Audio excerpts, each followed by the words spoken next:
Welcome back to our channel. This is part 2 of snake game development in JavaScript. In part 1, we have seen how to display head and body of the snake. Also, we have provided the direction of movement based on key handling for the snake movement inside the box. The description link has the link for part 1. Here now we will call a function called validate move in cyclic. As we remember, cyclic is the function which will be called once in 150 millisecond. Already we have implemented move and display functions which ensures the movement of the snake and the display in canvas. The function validate move has to be called before move function in cyclic. The validate move, as the name indicates, it shall check for collision within itself. That is, if the head and body has collided or if the collision has happened to the canvas border. We will see the collision within itself at a later stage. Now we will see if it has collided with the canvas border. When y of 0, that is along y-axis, if the head position is greater than the canvas height, then it is considered as the head has collided with the bottom of the canvas. So we will say, we will put true for game over. Similarly, if y of 0 is less than 0, it has collided with the top of the canvas, and when x of 0 is greater than the canvas width, it has collided with the right side of the canvas. When x of 0 is less than 0, it means that it has collided with the left side of the canvas. So all four sides of the canvas collision is deducted based on the x and y position of the head.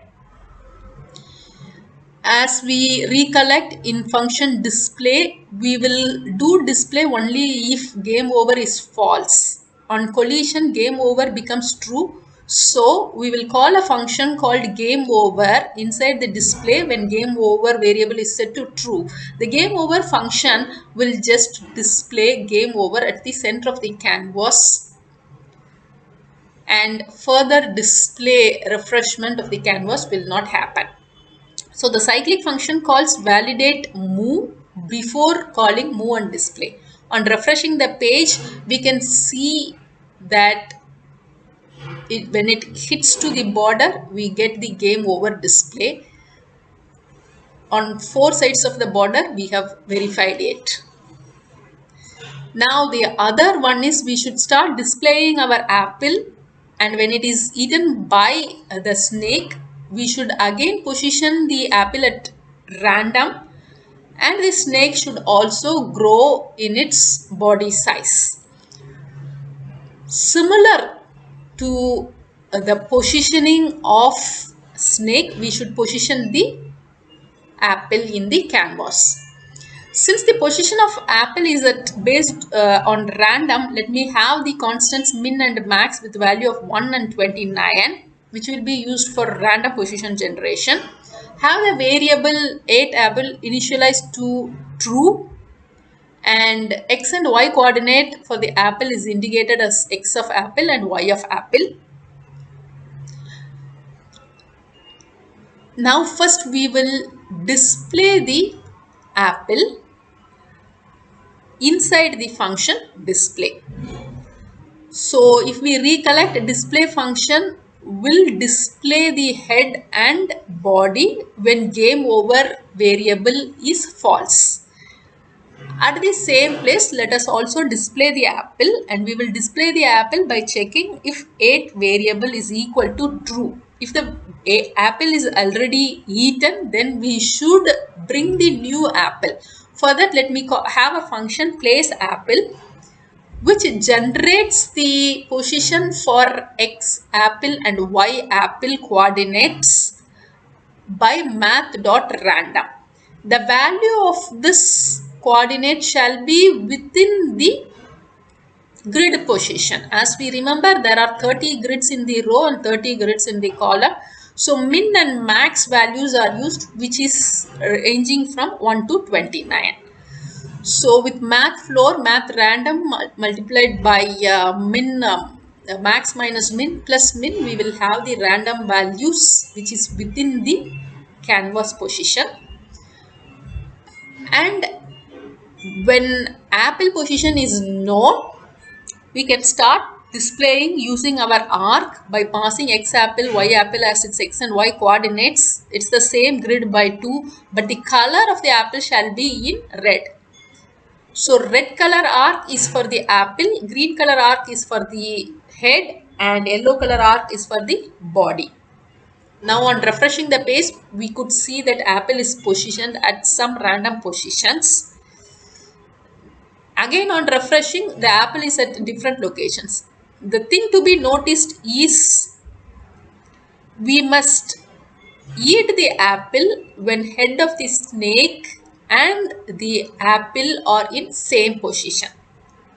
So this is the fourth step in the reverse order in cyclic function. Basically, eat apple is the first step in cyclic function, followed by validate move, then display.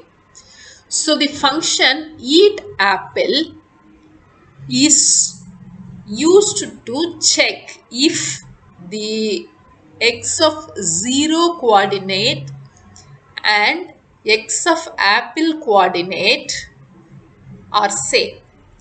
If so, check if y of 0 coordinate and y of apple coordinates are same. As we recollect, x of 0 and y of 0 are the position of head. Y of apple and x of apple are the positions of apple. When they are same, it means that head has ate the apple. So set the ate apple variable to true.